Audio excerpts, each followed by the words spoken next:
Bom, pessoal, no que pode se aplicar esse tipo de método, esse tipo de processo que se chama gravimetria?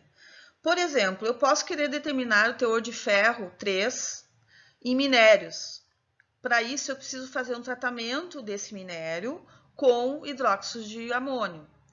Um outro exemplo seria a determinação de cálcio em águas naturais. Para isso, para que eu poder fazer esse teste, eu preciso tratar essa água natural com um íon oxalato, que pode ser através, por exemplo, do ácido oxálico, tá? Isso aqui é o íon oxalato. Ou também, por exemplo, poderia determinar o teor de bário usando um tratamento com os íons sulfato, por exemplo, com ácido sulfúrico, ok? Isso aqui é um íon sulfato. Também poderia estar determinando cloro em água do mar, por exemplo. Para isso, eu teria que fazer um tratamento com nitrato de prata, que aí eu iria formar o cloreto de prata. Também poderia estar se analisando galvanização de qualquer metal. Então, eu posso estar analisando, por exemplo, o teor de cobertura de um metal de galvanização, o quanto foi depositado de massa de um metal sobre um outro metal. Por exemplo, sei lá, cromo sobre ferro. Quanto de massas foi depositado de cromo sobre ferro? Ou, por exemplo, de ouro, vamos dizer, uma semijoia, né, folhada, de quanto de ouro sobre uma peça de ferro, por exemplo.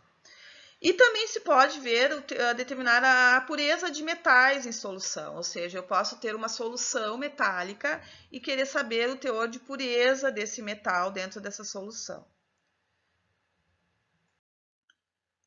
Por exemplo, aqui também se pode aplicar para determinar vários cátions, orgânicos ou inorgânicos. Lembrando que cátions orgânicos ou inorgânicos são aqueles que formam ligações inorgânicas ou ligações orgânicas.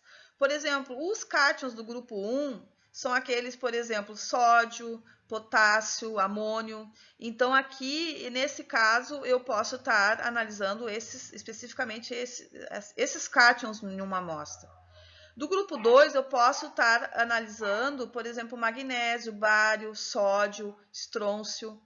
No grupo 3, eu posso estar analisando os cátions do tipo ferro, alumínio, cromo, níquel, cobalto, zinco, manganês. E no grupo 4, mercúrio, chumbo, bismuto, cobre, cádmio. E no grupo 4B, astato, estanho, e no grupo 5, prata, chumbo e mercúrio. Uma outra também utilização ou aplicação desse método de gravimetria é, por exemplo, para analisar espécies neutras, como a água, análise de águas, por exemplo, dureza. A gente chama de dureza é o teor de cálcio ou magnésio dentro da água. O teor de CO2 ou SO2, que são os gases que são expelidos, por exemplo, na indústria, teor de iodo. Então, são algumas aplicações que pode se usar esse método.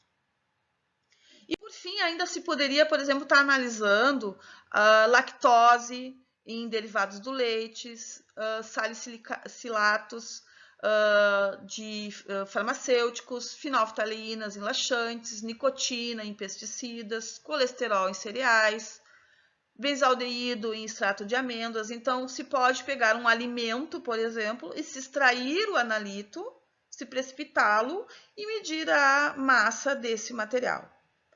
Bom, pessoal, sobre a aplicação é isso aí. Se vocês tiverem dúvidas, depois a gente vai conversar bastante no chat. E agora eu vou passar para a próxima, vocês vão passar para a próxima videoaula, que seria, nós vamos finalizar com alguns cálculos de como se calcula por gravimetria uma análise, por exemplo, de alguma substância, ok? Então, até a próxima videoaula.